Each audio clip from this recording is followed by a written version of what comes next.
Hey, I'm Zoe from Zoe's Fancy Cakes, and today I'm going to be showing you how to make a Minecraft creeper cake. So, I'm going to start by cutting up some cakes into cube shapes. Now, ideally, if I'd have found a square tin, which I have somewhere, I just couldn't find it, that would make my life a little bit easier, but I baked everything in some round tins. I tried to create a variety of different coloured sponges for this one, different coloured greens and browns, just making sure each one is the same kind of size cube. Roughly, they didn't end up the same, as you can see when I'm doing it. Now, I tried to build them into a square with just a thin layer of buttercream between each little cube. Now, I did start with the cubes frozen, thinking they would hold shape a little bit better, but they very quickly defrosted and became a little bit soft and tricky to use. But you can see I've kind of created a bit of a cube sort of frame to build these up into. I just thought it would help keep its shape. It's kind of lined in greaseproof paper, so we can remove that later.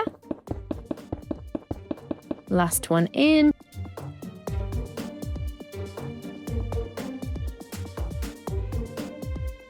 And what I'm going to do now is just try and straighten it up. So we're just going to trim the edges, and then I'm going to cover the whole thing in a layer of chocolate ganache to try and firm it up. So I'll do the sides that are exposed first, just smoothing it down with my palette knife.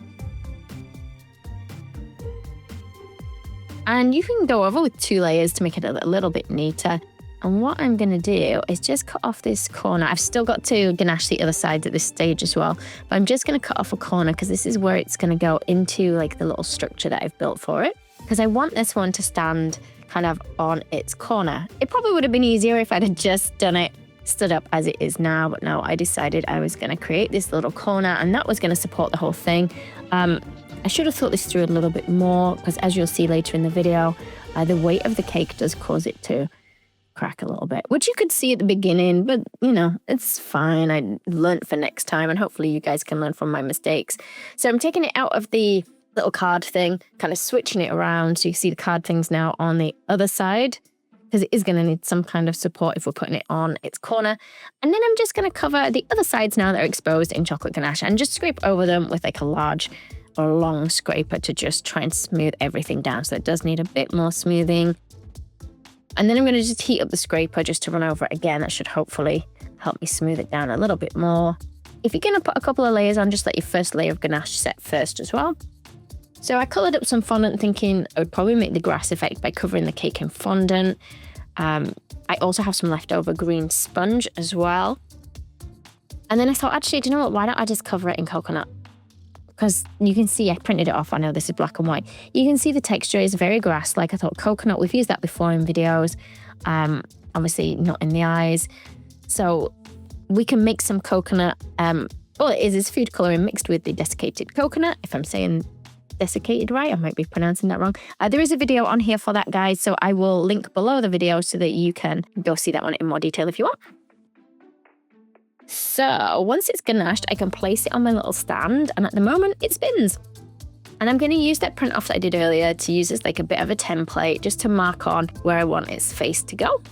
It's a creeper, isn't it, this? I have got that right, isn't it? A creeper. I did try having a go on Minecraft the other day.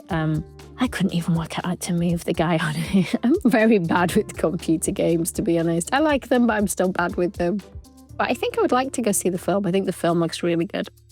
Okay, so I'm just going to cut out the pieces for the face. I had to heat my knife up because the first time I pushed it in, it kind of cracked the ganache a little bit. So yeah, I've heated the knife up to try and help me cut that out without sort of cracking on that ganache. And then just remove all those pieces. Now, it was very difficult to get it completely flat. I'm kind of thinking I should have maybe carved it in a little bit deeper so that the eyes and the mouth looked like they were set further back. Just using my little cut up piece of scraper to get in there. I think that's one of the ones that Dawn from Dinky Doodle Cakes gave me, actually. I'll put links to everything below the video. Same in the eyes. It was so tricky getting in these eyes. Anybody has any hints and tips on how to get ganache in small little areas and smooth it down, please do let me know in the comments below. Okay, so now I'm thinking what else we can do for covering the cake. And I decided I was going to give wafer paper a try. Not wafer paper, what's it called? I'm just going to call it edible paper. So this edible paper is one of the Serracino ones. I was going to use the wafer paper, but it was a little bit thin.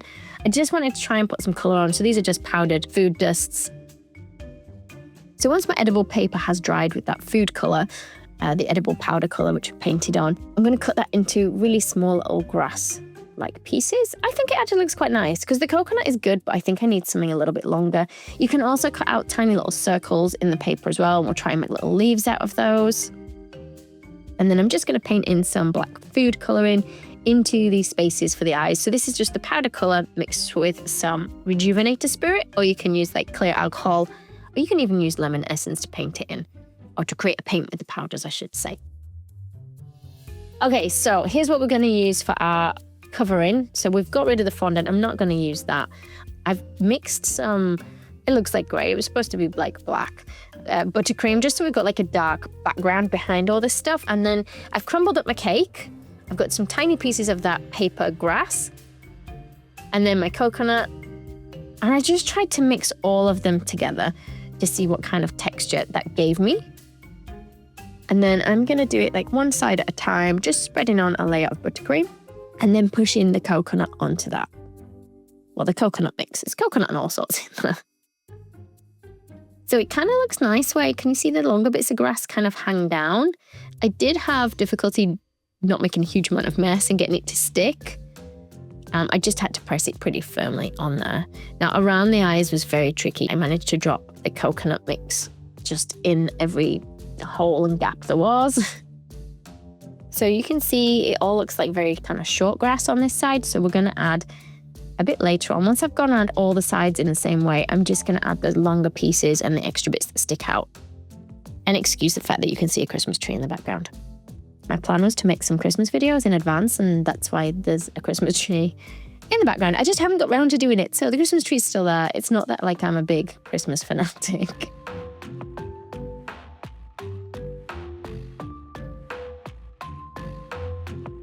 Okay, so once all the sides are covered, then we can start adding the extra bits of details. In fact, I'm just going to clear out the eyes and the mouth. I cleared these out so many times, and then every time I did a bit more on the cake, the coconut grass just fell straight back in there. So the longer pieces, I just tried to kind of push in place. So that buttercream is still pretty soft. So it went in, I won't say easy, but it did push in as my buttercream was kind of starting to almost crust up a little bit. As it starts to dry up and firm up, it became a little bit harder. And I had to use some piping gel, which is some kind of like sugary liquid piping gel, like glucose, glycerin, that kind of thing. Or you could use edible glue. And then once I've got those on, I should have added more, but honestly, this took me ages to put the individual pieces of grass on. I know you can't tell, but it took a really long time. I decided I was just going to airbrush it a little bit darker. I picked black as my airbrushing color. I wish I hadn't. I wish I'd just gone for like a darker green or like a browny green, because I think I went a little bit dark with that. But there we go. You can see it actually looks nice from the back. And it spins. What do you think, guys? Does it look better on its corner, or should I have just stood it up on its side? I like the overall effect. And let me know if you want me to do any more Minecraft cake videos. It did start to crack a little bit. You can see the weight of the cake is starting to push down now. And you can see some little cracks forming in the ganache in its mouth, which was a bit annoying. And by the end of it broke. It didn't break instantly. I actually had this stood for, I think it was on day 3. So I didn't get around to cutting it straight away. I made it and I kind of left it there for 3 days. The creeper, fell apart. So take it off the stand and let's cut into it. I do like what it looks like inside. So anybody wanting to have a go at this and wanting the easier option, maybe make it just stood up as a cube rather than getting it to rotate on a little stand. I think there's definitely a few things I would do differently if I was doing it again. And hopefully you guys don't mind seeing that things do go wrong.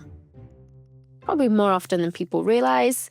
But yeah, there we go. And if you want something more professional, there's always my book that you can look at anyway, guys. That's for sale on my website now. And of course, I do have some more online classes that are more in-depth, more detailed. That don't fall apart. So there you go. Thanks for watching the video, guys. I hope you enjoyed this one, even if in the end it kind of cracked and broke. Don't forget to like and subscribe for more videos. And of course, as always, leave me your comments and ideas for what else you'd like me to do below.